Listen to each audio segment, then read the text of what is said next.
guys, this is Alea Jen and welcome back to my YouTube channel. So for today's video, marami yung mga followers ko or subscriber ko na namumroblema kasi nga nahihirapan sila sa English. So guys, yung pag-i-English naman dito sa Hong Kong is napaka-ano talaga niya. Pero may mga amo din na hindi ganun kagaling mag-English. Kaya hindi ganun ang basihan minsan na magaling ka mag-English kung natatanggap ka. Kasi yung iba hindi naman eh. Minsan na ano nila yung kung paano ka sincere sumagot.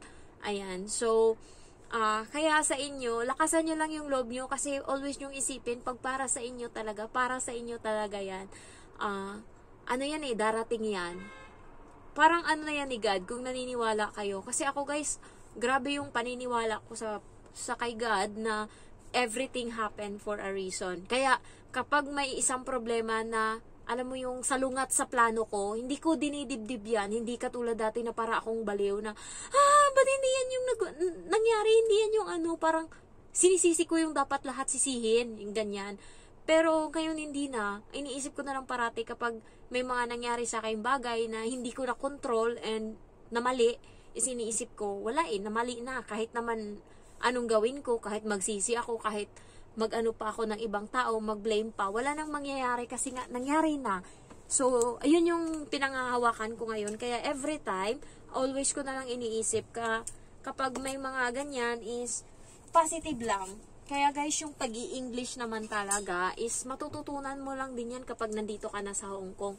Kasi sa Pinas, hindi naman tayo always gumagamit niyan, pero nag-aral tayo. Kaya malaki yung posibilidad na alam natin yung salitang English. Hindi lang tayo sanay na i-voice out yan, isalita yan. Kasi nga, sanay tayo na nagtagalog or nag-iilonggo, Bisaya, ganyan, Ilocano. Pero nandyan lang yan nakatago. Kasi nga yung kapatid ko, hindi rin yan hindi rin yan maano mag-English. Pero nung nandun na siya tawag nito, sa Middle East, natuto na siya. And guys, ngayon magaling na yung kapatid ko mag-Arabic. So, kaya walang imposible. Kasi dito naman sa Hong Kong, meron naman tayong OWA. So, tinuturuan tayo doon kung paano magsalita ng Cantonese. Kaya aside from English, is matututo din tayo ng Cantonese. Marami akong mga kaibigan dito sa Hong Kong na magaling na silang magsalita ng Cantonese. Kaya hindi imposible. Walang imposible. Tsaka, naman may mga amo naman na hindi rin marunong. Kaya, walang problema yan. Basta, ang pinaka-main talaga kung bakit tinatanggap nila yung katulong sa interview is nandun yung paggalang, nandun yung pagiging masayahin, nandun yung sinseridad. Yun yung gusto ng mga amo. Plus points na lang kapag magaling ka sa English. Sa uluhin nyo lang guys yung introduce yourself. Maghanap kayo sa YouTube. Hanapin nyo yung Light in Hope na YouTube channel sa Facebook, sa YouTube. And marami doon yung mga palitan ng question and answer ng employer tsaka ng helper. Doon makakakuha kayo ng idea kung paano magsalita ng English.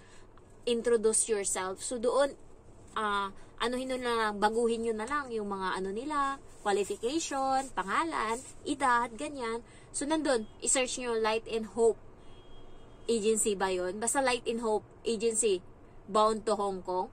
Sa YouTube, makikita nyo doon, nandun lahat ng mga, nandun nga ako may isa kong subscriber dati na pinasa niya sa akin yung ko doon, hindi ko na mahanap ngayon, pinasa niya sa akin yung ko doon, video ko doon ng interview ko. So, pero yun yung unang unang beses na nag-interview ako. May pangalawa pa ako, yung pangalawa, yun yung maganda talaga. Kaya, malakas yung loob ko na makukuha ako sa pangalawang interview ko kasi binuhos ko na lahat, ginalingan ko doon. In dong time na yun, hindi ako seryoso na as in nakasimangot nung nagvi-video na nag-i-introduce ako myself. Nakasmile ako. Hi, my name is Genevieve Guarin. I'm 27 years old, single. My father's name is ganto, my mother's name is ganyan. I am the 7th in the family. Ayan. So, I think sinabi ko doon, we are 8 siblings and I am the 7th in the family. My mother is a housewife, plain housewife, and my father is a farmer. So, ganyan, sinabi ko doon, I work as a domestic helper in the Philippines for 3 years and I serve 4 members of the family. Ganyan. Tas, basta anuhan mo lang, lambingan mo yung boses mo and sabayan mo ng ngiti. So, tanggalin nyo yung kaba. Pagka kasi seryoso, my name is Genevieve Gorin, I am 27 years old, ganyan. Pwede din naman, pero paglagyan nyo yan ng konting buhay, konting arte, konting smile-smile, madadala nyo yung mga amo, guys. Kasi ako, dalawa yung amo ko partida yung isa, hindi ako in-interview.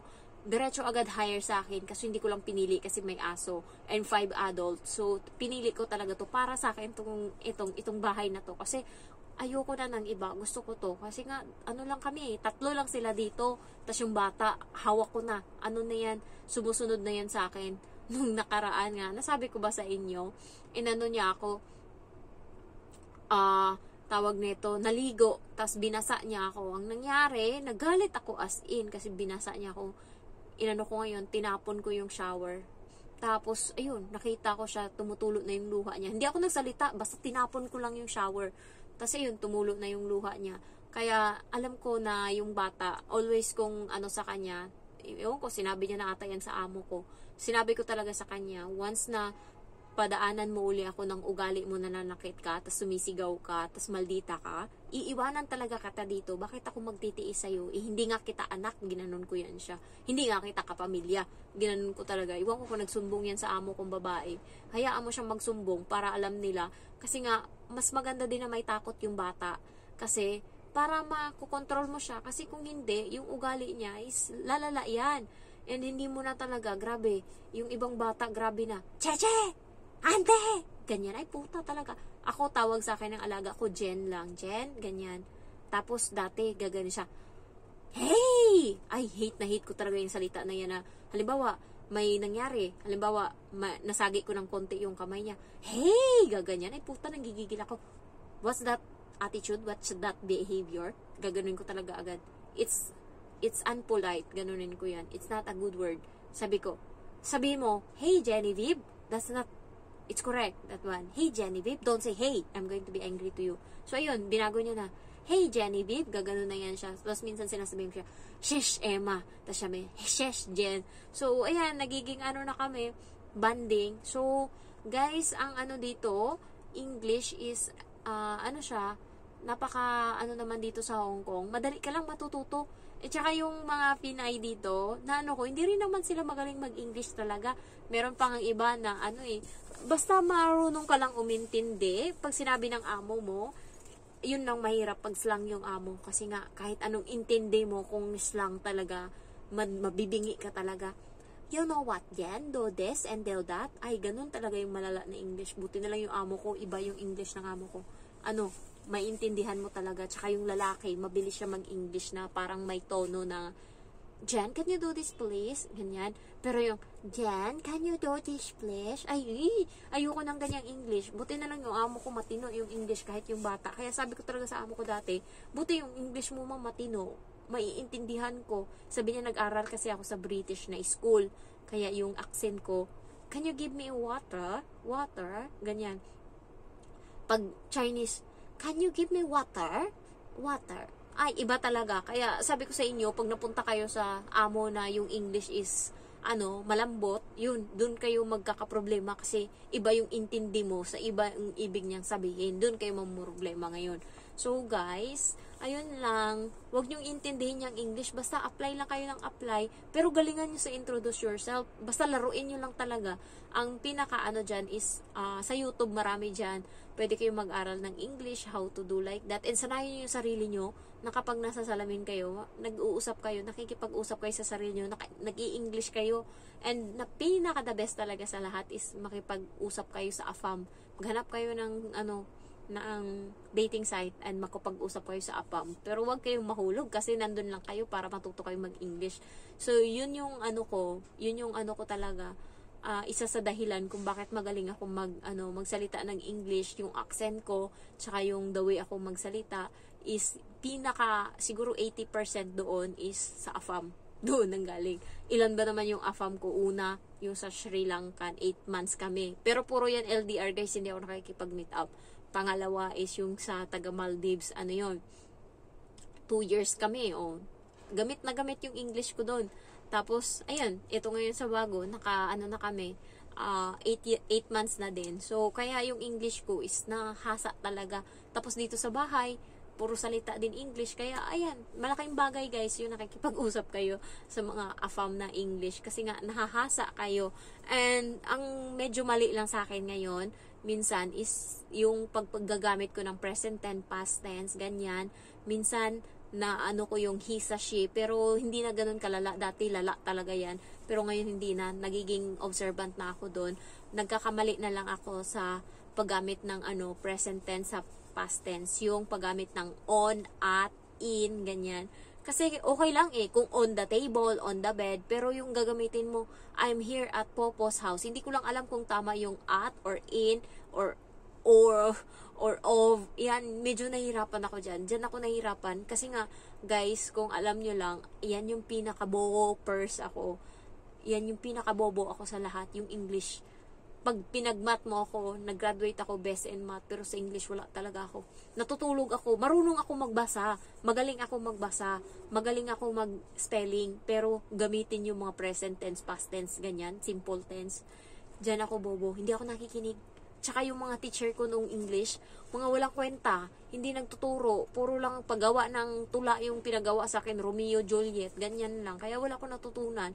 Kaya malaking bagay din talaga nung nag-aaral, tapos focus sa pagganyan. Kasi nga kung hindi, wala. Tsaka guys, yung mga magfa-flight na, handa nyo na yung mga winter clothes nyo kasi maano na dito sa Hong Kong.